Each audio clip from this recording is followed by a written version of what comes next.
Hi. This chapter has primarily been discussing the strategies used when first starting students on their instruments and different ways to help them. One of the things it discusses initially is that you should teach the right and the left hand separately.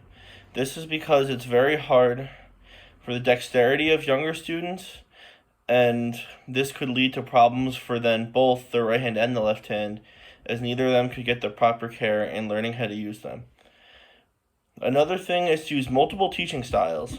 This is because the students learn differently, and using different ways, like having them teach auditory and then having them read different pamphlets or packets and then showing them by example, will all be different ways that the students can connect to and learn more easily.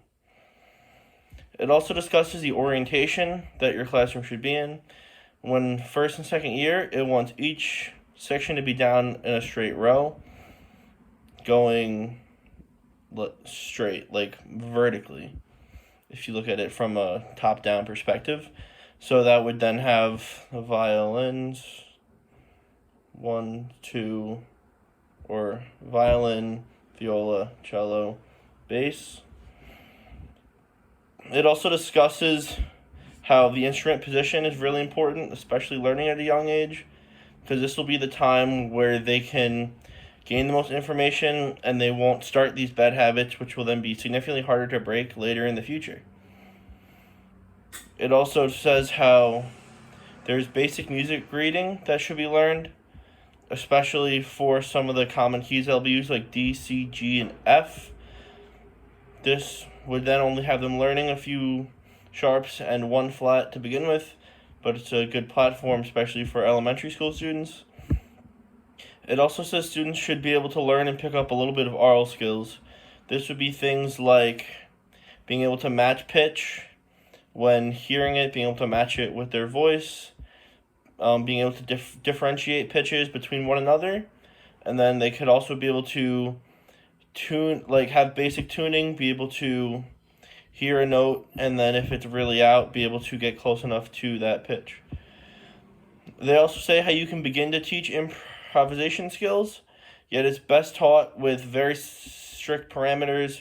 They will have a set of guidelines to follow. These could be things such as one note at a time, where they can make their own rhythms, or open strings, where they can then use their 4 open strings to then make different melodies using those 4 notes and the rhythms.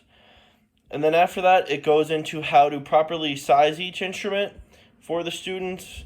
Goes with different strategies for the bass and the cello and the violin, making sure that the students don't get the wrong size instrument, because that could be something that does not benefit them in the future, and also could be then harder for them to learn their proper techniques and strategies on how to hold their instrument as well.